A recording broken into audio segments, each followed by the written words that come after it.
Hello दोस्तों, welcome to my YouTube channel. जैसे कि हम लोग पढ़ रहे थे बायोलॉजी चैप्टर बायोलॉजी ओके, जिसमें चैप्टर हमारा हो गया था। चैप्टर हम लोग कर लिए, चैप्टर किए थे। चैप्टर 2 पर हम अभी रिसर्च कर रहे थे, ठीक है, रिसर्च कर रहे थे चैप्टर 2 पर। तो चैप्टर 2 में हमने 3 पार्ट तक देख लिया है। अगर आपने पार्ट नहीं देखा है, पार्ट 1, पार्ट 2 और पार्ट 3 नहीं देखा है, तो एक बार आप लोग क्या कीजिए, मेरे चैनल से आप लोग तीनों वीडियो को देख लीजिएगा। बहुत इंटरेस्टिंग वीडियो है, आप लोग देख सकते हैं, ठीक है। आइए चलते हैं। तो आज के जो वीडियो होगा, आज का जो सेशन होगा, उसमें हम लोग पढ़ेंगे, जैसे हमने पौधों में जंतुओं में श्वसन, मनुष्य में श्वसन देख लिया था, वैसे हम देखेंगे कि इसमें तो कहेंगे पौधों में श्वसन। जिस प्रकार अगर हम बात करें, जिस प्रकार एक मनुष्य श्वसन प्रक्रिया के लिए अपना नाक का यूज करता है, ठीक है, नासिका का यूज करता है, मुख का यूज करता है, ठीक है, उसी प्रकार जो आपका पौधा है, पौधे अपने श्वसन प्रक्रिया के लिए क्या करता है, तो पत्ती, तना एवं जड़ का इस्तेमाल करता है, ठीक है, इस्तेमाल करता है। जिसमें हम लोग क्या पढ़ेंगे, देखिए, अगर थोड़ा सा हम लिखेंगे पौधों में श्वसन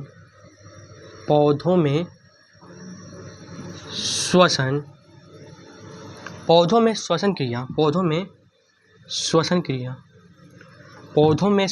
ठीक है, पौधों में श्वसन क्रिया, पत्ती, तना एवं जड़ के माध्यम से होता है, ठीक है। ये तो हमने जान लिया कि पौधों में जो श्वसन क्रिया होती है वो पत्ती, तना और जड़ के जो माध्यम से क्या होती है, संपन्न होती है, ठीक है। लेकिन एक वर्ड आ जाता है, लेकिन क्या, वाई, क्यों, मतलब पत्ती से श्वसन क्रिया क्यों होता है, तना से श्वसन क्रिया क्यों होता है, जड़ के माध्यम से क्यों होता है, और कैसे, हाउ, ठीक है, क्वेश्चन आ जाएगा हाउ, पत्ती में श्वसन क्रिया कैसे होता है, मतलब कौन सा भाग पाता है, ठीक है। तो देखेंगे, लिखेंगे यहाँ पे एक टॉपिक डाल के, ठीक है, लिखिए पत्तियों के माध्यम से, पत्तियों में रंध्र के माध्यम से,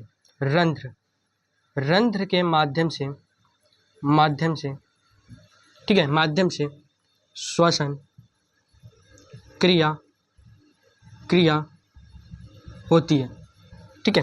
पत्तियों में रंध्र के माध्यम से क्या होती है, माध्यम से श्वसन क्रिया होती है, ठीक है। अगला देखेंगे, तो हमने जाना पत्तियों में किसके माध्यम से, रंध्र के माध्यम से। ये रंध्र क्या होता है, इसे इंग्लिश में कहते हैं अस्टोमाटा। क्या कहते हैं, अस्टोमाटा, ठीक है। और अगर हम देखें तना में, ठीक है, तना में श्वसन क्रिया, ठीक है, तना में वात रंध्र के माध्यम से, तना में वात रंध्र, ठीक है, वात रंध्र के माध्यम से श्वसन क्रिया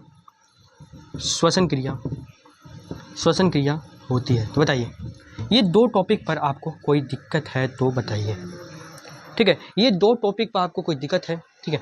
पत्तियों में किसके माध्यम से, रंध्र के माध्यम से, और तना में किसके माध्यम से, तो कहेंगे वात रंध्र के माध्यम से। आगे चलते हैं। आगे क्वेश्चन बनता है कि हमने जान लिया, ये तना भी जान लिया, अब जड़ जानते हैं। तो कहेंगे जड़ में मूल रोम के माध्यम से, मूल रोम के माध्यम से,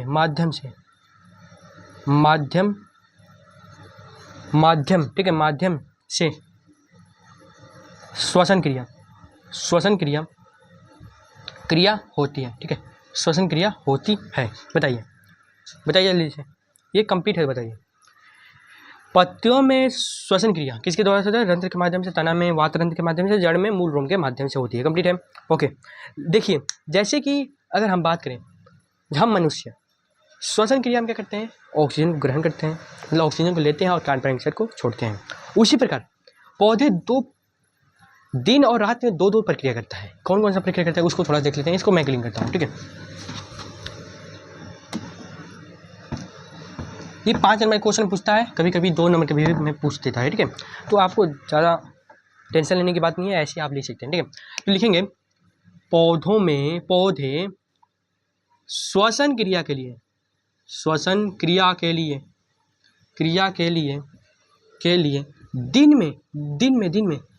दिन में कार्बन डाइऑक्साइड को,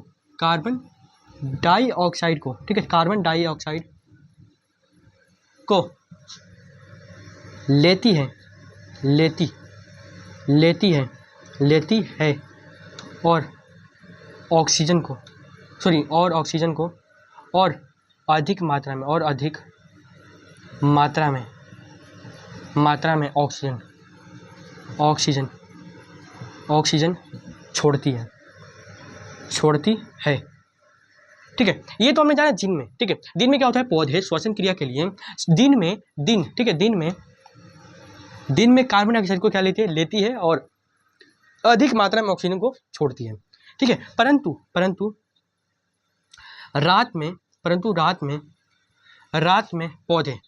रात में पौधे श्वसन क्रिया के लिए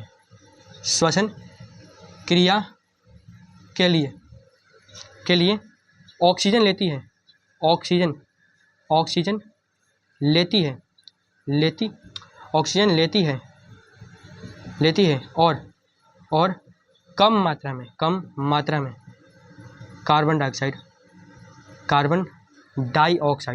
कार्बन डाइऑक्साइड छोड़ती है। बताइए, ये कंप्लीट है, बताइए।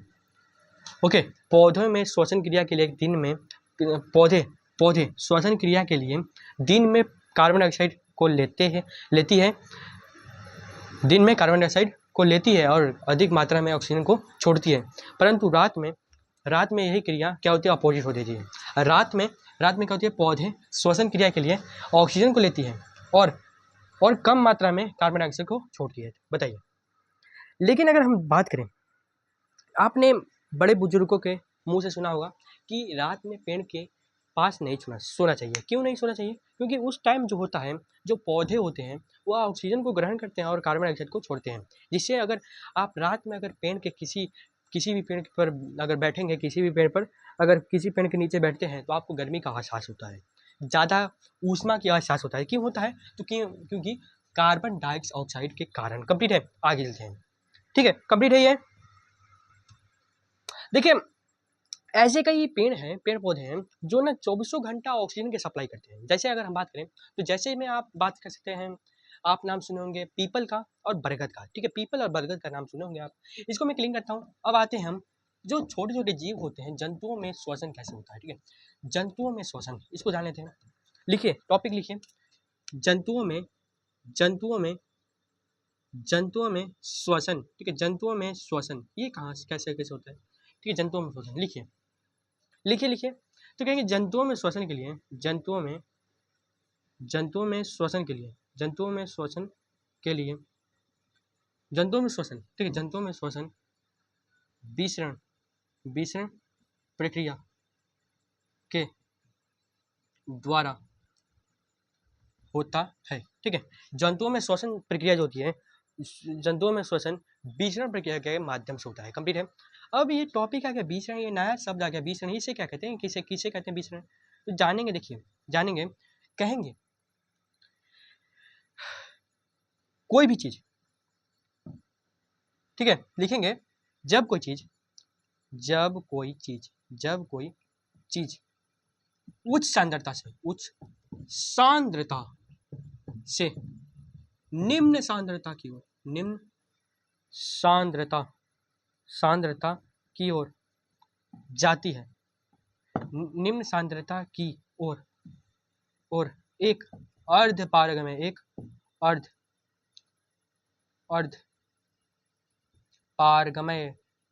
ठीक है, एक अर्ध पारगम्य झिल्ली को पार करती है, उसे विसरण प्रक्रिया कहते हैं। ठीक है, क्या होता है जब कोई चीज, ठीक है, कोई सा ऑब्जेक्ट ले लीजिए, कोई सा ऑब्जेक्ट, जब वह उच्च सांद्रता से निम्न सांद्रता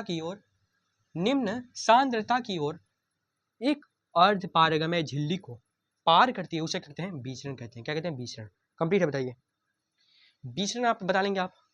विचरण अगर आपके ये देखिए ऑब्जेक्टिव क्वेश्चन में आता है विचरण, तो कहेंगे देखिए विचरण जो प्रक्रिया होती है, विचरण जो प्रक्रिया होती है वो छोटी छोटी कीट कणों में होता है, ठीक है, कीट कणों में होता है, ठीक है।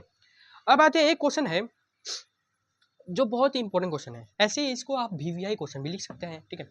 इसको मैं क्लीन करता हूँ और आगे लिखते हैं। एक लास्ट क्वेश्चन है जो आपके बिहार बोर्ड के लिए रामबाण का नाम माना जाता है। क्या माना जाता है? तो कहेंगे कार्बन मोनोऑक्साइड है, जिसे कार्बन मोनोऑक्साइड मैंने आपको केमिस्ट्री में पढ़ाया होगा। कार्बन मोनोऑक्साइड का अगर आप सूत्र कहें तो क्या कहेंगे? तो कहेंगे CO, ये होता है कार्बन मोनोऑक्साइड, ठीक है। कार्बन मोनोऑक्साइड, ठीक है। मोनो मतलब एक होता है, ठीक है, मोनो मतलब एक होता है, ठीक है। कार्बन मोनोऑक्साइड एक ऑक्साइड ना ऑक्सीजन लिखते हैं, कार्बन मोनो ऑक्साइड, ठीक है, कार्बन मोनोऑक्साइड।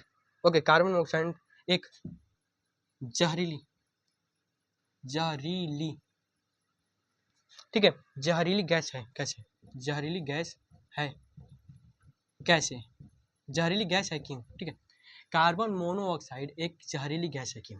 ठीक है, या एक ऐसे भी दिया जाता है, एक इसे ऐसे भी डिजाइन किया जाता है, कार्बन मोनोऑक्साइड को प्राणघात गैस क्यों बोला जाता है? कार्बन मोनोऑक्साइड को ऑक्साइड को प्राणघात, ठीक है, कार्बन मोनोऑक्साइड को प्राणघात गैस क्यों माना जाता है? ठीक है, कार्बन मोनोऑक्साइड को प्राणघात गैस क्यों माना जाता है? ठीक है, प्राणघात गैस क्यों माना जाता है? तो इसे कैसे डेफिनेशन, मतलब इसे कैसे आप डिफाइन करेंगे ये बताइए पहले, ठीक है। कार्बन मोनोऑक्साइड एक जहरीली गैस है, क्यों? और यह कार्बन मोनोऑक्साइड को प्राणघात गैस क्यों कहा जाता है? ठीक है, प्राणघात गैस क्यों कहा जाता है? इसको आप लोग, ठीक है, प्राणघातक लिख लीजिए, प्राणघातक, ठीक है, प्राणघातक गैस क्यों माना जाता है? देखेंगे कार्बन मोनोऑक्साइड को सबसे जहरीला गैस माना जाता है क्योंकि यह हेमोग्लोबिन से अभिक्रिया करके कार्बोक्सिलिक अम्ल का निर्माण करता है, ठीक है। लिखेंगे कार्बन मोनोऑक्साइड को प्राणघातक गैस माना जाता है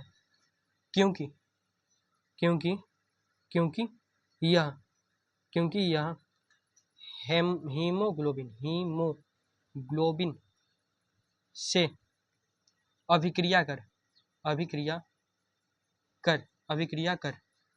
अभिक्रिया कर ठीक है, अभिक्रिया कर कार्बोक्सिलिक ठीक है,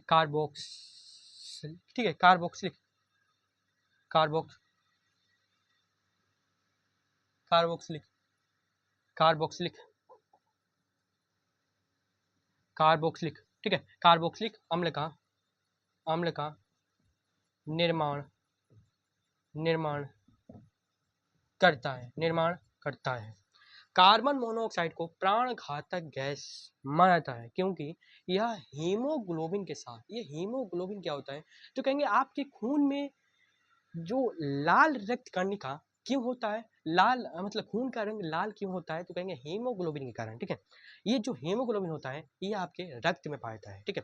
कार्बन मोनोऑक्साइड को प्राणघातक गैस माना जाता है क्योंकि यह हीमोग्लोबिन से अभिक्रिया कर कार्बोक्सिलिक अम्ल का निर्माण करता है। कंप्लीट है, ओके।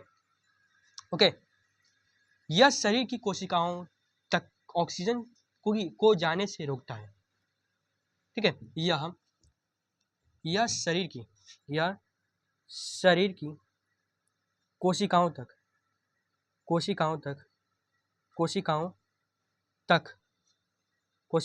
ठीक है,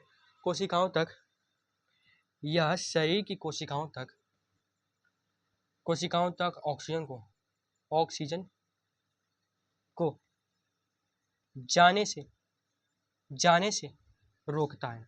कौन रोकता है? तो कहेंगे कार्बोक्सिलिक ठीक है, कार्बोक्सिलिक अम्ल जो होता है निर्माण करता है, यह शरीर की कोशिकाओं तक ऑक्सीजन को जाने से रोकता है। ओके, ऑक्सीजन के अभाव में व्यक्ति का मौत हो जाता है, जिस कारण इसे प्राणघात और ऑक्सीजन हालांकि ये बात ही है, ठीक है। और यह हम कह सकते हैं कि जब व्यक्ति को ऑक्सीजन नहीं मिलेगा तो उस वह क्या हो जाएगा, उसकी मृत्यु हो जाएगी, ठीक है। और ऑक्सीजन ऑक्सीजन और ऑक्सीजन के अभाव के कारण व्यक्ति की मृत्यु हो जाती है। इसलिए इसे प्राणघातक गैस माना जाता है। बहुत वीवीआई क्वेश्चन है भाई, इसको आप लोग डबल स्टार दे दीजिएगा, ठीक है। ओके, तो देखिए क्या क्वेश्चन है, कार्बन मोनोऑक्साइड एक जहरीली गैस है क्यों, या कार्बन मोनोऑक्साइड को प्राणघातक गैस क्यों कहता है। तो कहेंगे कार्बन मोनोऑक्साइड को प्राणघातक गैस माना जाता है क्योंकि यह हीमोग्लोबिन से अभिक्रिया कर कार्बोक्सिलिक अम्ल का निर्माण करता है, ठीक है। कार्बोक्सिलिक अम्ल का निर्माण करता है जो शरीर की कोशिकाओं तक ऑक्सीजन को जाने से रोकता है। ऑक्सीजन के अभाव के कारण, ठीक है, और ऑक्सीजन के अभाव के कारण व्यक्ति की क्या होती है, डेथ हो जाती है, ठीक है, डेथ हो जाती है। इसलिए इसे क्या कहते हैं हम प्राणघातक गैस कहता है। तो कांग्रेचुलेशन आपको, ये जो आप चैप्टर पढ़ें, ये आप चैप्टर को बहुत अच्छे तरीके से कंप्लीट कर लिए, ठीक है, कंप्लीट कर लिए।